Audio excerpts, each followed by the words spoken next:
Middle east में शुरू हुई ये जंग सिर्फ ईरान और इजराइल के बीच की लड़ाई नहीं रही, बल्कि पूरी दुनिया इसका खमियाजा भुगत रही है। और पूरी दुनिया एक ऐसे संघर्ष की तरफ बढ़ रही है जो आने वाले कई सालों तक इसका असर राजनीति से लेकर देश के अर्थव्यवस्था पर सीधा पड़ेगा। डोनाल्ड ट्रंप को यह लड़ाई अब महंगी पड़ सकती है, क्योंकि ईरान के हमले के बाद अमेरिका की राजनीति में उथल पुथल देखने को मिल रहा है। अमेरिकी सीनेट में एक बिल पेश किया गया था जिसका मकसद था राष्ट्रपति डोनाल्ड ट्रंप की युद्ध संबंधी शक्तियों को सीमित करना। बता दें कि आज युद्ध का छठा दिन है और लगातार मिसाइलें दागी जा रही हैं। राजधानियों में धमाके हो रहे हैं, समुद्र में युद्ध तोप डुबोए जा रहे हैं और इस पूरी जंग में ईरान, इजराइल, अमेरिका के अलावा कई और देश सीधे मैदान में उतर चुका है। इतना ही नहीं, हिंद महासागर में ईरान का एक बड़ा युद्ध तोप भी डूब गया है, जिसके बाद हालात और हमले में तेजी से बदलाव देखी जा रही है। तो सवाल है कि क्या यह सिर्फ शुरुआत है या मिडिल ईस्ट एक बड़े युद्ध की ओर बढ़ चुका है। आइए समझते हैं इस जंग की ताजा स्थिति, असली ताकत और आने वाले खतरों को विस्तार से। तो मेरा नाम है कामरान सैफ और आप देख रहे हैं इनकलाब हिंदी। मिडिल ईस्ट में अमेरिका, इजराइल और ईरान के बीच युद्ध अब छठे दिन में प्रवेश कर चुका है और हर गुजरते दिन के साथ यह संघर्ष और भी खतरनाक होता जा रहा है। बीती रात अमेरिका और इजराइल ने ईरान पर हवाई हमले और तेज कर दिए। राजधानी तेहरान में कई धमाकों की खबर सामने आई है। इसके जवाब में ईरान ने भी इजराइल के शहरों पर मिसाइलें दागी हैं। तेल अवीव और यरूशलेम में अचानक एयर रेड सायरन बजने लगे। लोगों को तुरंत बंकरों में जाने का निर्देश दिया गया। आसमान में कई मिसाइलों को इजराइल के एयर डिफेंस सिस्टम ने हवा में ही मार गिराया, लेकिन इसके बावजूद धमाकों की आवाजें पूरे शहर में गूंजती रही।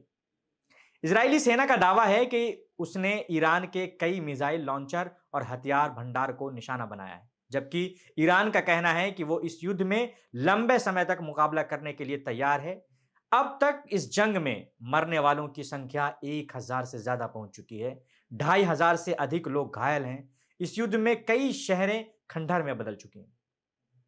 इस युद्ध में एक नया मोड़ सामने आया है। लेबनान भी इस युद्ध में कूद चुका है और हिजबुल्लाह को ईरान का करीबी सहयोगी माना जाता है। इस युद्ध का सबसे बड़ा खतरा यह है कि यह धीरे धीरे दूसरे देशों तक फैल रहा है। इसराइल ने लेबनान के दक्षिणी इलाकों पर भी हवाई हमले किए हैं। यह वही क्षेत्र है जहां हिजबुल्लाह का मजबूत प्रभाव है।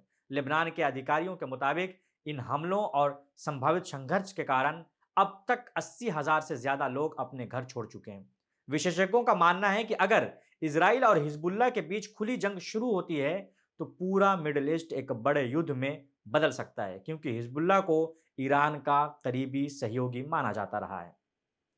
इसी बीच हिंद महासागर के समुद्र से एक और चौंकाने वाली खबर सामने आई है, जिससे भारत की राजनीति में भी भूचाल आ गया है। अमेरिका ने हिंद महासागर में ईरान के एक युद्धपोत को टॉरपीडो से हमला करके डुबो दिया है। श्रीलंका की सरकार के मुताबिक ईरानी युद्धपोत IRIES डेना ने डूबने से पहले मदद के लिए एक आपातकालीन संदेश भेजा था। बताया जा रहा है कि जहाज पर करीब 180 नाविक सवार थे, लेकिन हादसे के बाद लगभग 140 नाविक लापता बताए जा रहे हैं।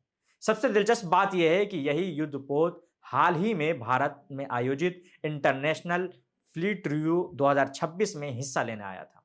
यानी वो एक सैन्य अभ्यास से लौट रहा था जब उस पर हमला हुआ। इस घटना के बाद भारत की राजनीति भी गर्मा गई है। कई विपक्षी नेताओं ने प्रधानमंत्री नरेंद्र मोदी की चुप्पी पर सवाल उठाए हैं। कांग्रेस प्रवक्ता सुप्रिया श्रीनेत ने कहा है कि यह जहाज भारत के आमंत्रण पर एक कार्यक्रम में शामिल होने आया था, लेकिन जब वो वापस लौट रहा था तब उस पर हमला हो गया। आम आदमी पार्टी के सांसद संजय सिंह ने भी इस मामले पर प्रतिक्रिया देते हुए कहा कि जब भारत के मेहमान पर हमला हुआ तो भारत सरकार की ओर से कोई स्पष्ट प्रतिक्रिया क्यों नहीं आई। हालांकि सरकार की ओर से अभी तक इस मुद्दे पर कोई आधिकारिक बयान सामने नहीं आया है। अब सबसे बड़ा सवाल यही है कि अगर यह युद्ध लंबा चलता है तो किसके पास ज्यादा ताकत है, अमेरिका के पास या ईरान के पास, या कौन सा देश कितनी देर तक इस युद्ध में टिक सकता है। रिपोर्ट्स के मुताबिक अमेरिका और इजराइल अब तक 2000 से ज्यादा हमले कर चुके हैं।